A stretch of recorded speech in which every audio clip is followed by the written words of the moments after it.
یہ یوم افطار جس کو عید الفطر کہا جاتا ہے، یہ سجدہ شکر ہے اللہ کے حضور کے مالک، تو نے ہمیں ہدایت عطا کی، تو نے ہمیں توفیق عطا کی، اور تیری توفیق کے بغیر سخت گرمی کے یہ روزے ہم نہ رکھ پاتے، تیری توفیق کے بغیر فاقے نہ کاٹ پاتے، یہ تیرے ہی کرم سے، تیری ہی دی ہوئی توفیق سے ہمیں صبر نصیب ہوا۔ الصوم نصف الصبر، روزہ آدھا صبر ہے۔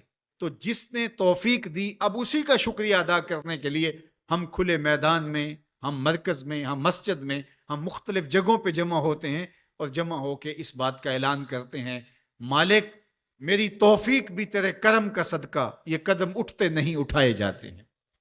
تو نے توفیق دی تو روزے رکھے گئے، تو نے توفیق دی تو گنتی کے دن پورے ہوئے، تو نے توفیق دی تو مالک تیرے ہی حضور حاضر ہوئے، اور یہ تیرا ہی کرم ہے اور تیری ہی کرم نوازیوں کے رنگ ہیں۔ حضرت معاذ بن جبل رضی اللہ تعالیٰ عنہ فرماتے ہیں کہ ایک دن حضور نے میرا ہاتھ پکڑا اور ہاتھ پکڑ کے فرمایا، اے معاذ واللہ انی لاحبک، اللہ کی قسم میں تجھ سے پیار کرتا ہوں۔ پھر دوبارہ فرمایا، واللہ انی لاحبک، اے معاذ میں اللہ کی قسم تم سے پیار کرتا ہوں۔ اور اس پیار کی وجہ سے حضور نے حضرت معاذ بن جبل کو بتایا کیا، میں تجھ کو وصیت کرتا ہوں کہ ہر نماز کے بعد ان کلموں کو جو میں تمہیں بتا رہا ہوں ان کو ترک نہیں کرنا، اس کو بھولنا نہیں ہے، اس کو چھوڑنا نہیں ہے۔ اور وہ کیا؟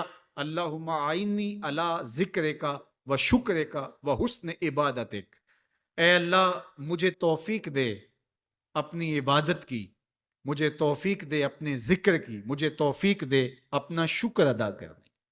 تو اللہ کا شکر ادا کرنے کی اس سے توفیق مانگی، مالک نعمت بھی تو دے اور اس نعمت پر شکرانے کی توفیق بھی تو عطا کر۔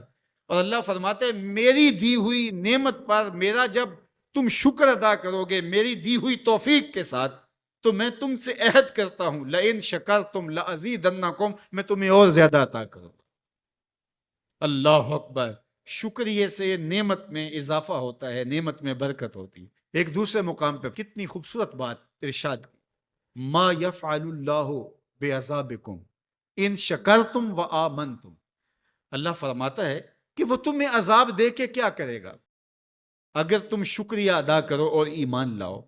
اللہ کی چاہت نہیں ہے کہ تجھے جہنم کی بھڑکتی ہوئی آگ میں ڈالے، جو آگ تمہاری ہڈیاں توڑ کے رکھ دے، تمہارا گوشت جلا کے رکھ دے اور تم وہاں ذلت سہو، یہ تمہارے رب کی منشا نہیں ہے۔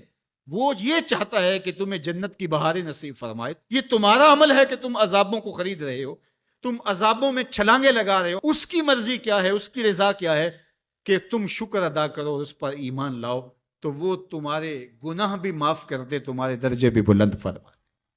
بلکہ ایک دوسرے موقع پہ اللہ تعالیٰ نے قرآن مجید میں ارشاد فرمایا کہ تم جہنم کے گھڑے میں گرنے والے تھے، ایک جنبش پا کی دیر تھی کہ تم ایندھن بن جاتے۔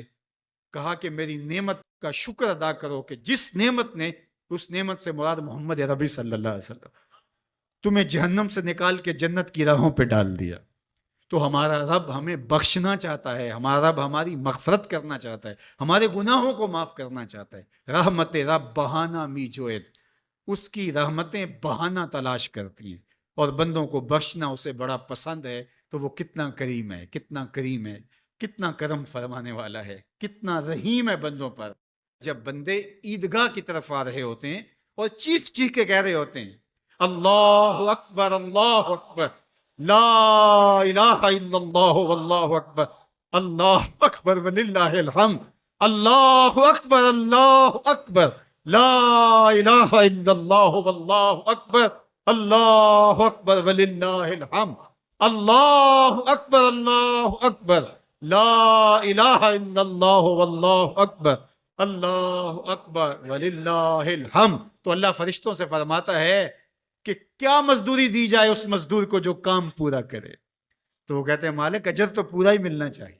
تو فرمایا یہ چیخ چیخ کے جو مجھے پکارتے ہوئے آ رہے ہیں میں نے ان کو بخش دیا۔ اور وہ چیخ چیخ کے کیا کہتے ہوئے آ رہے ہیں؟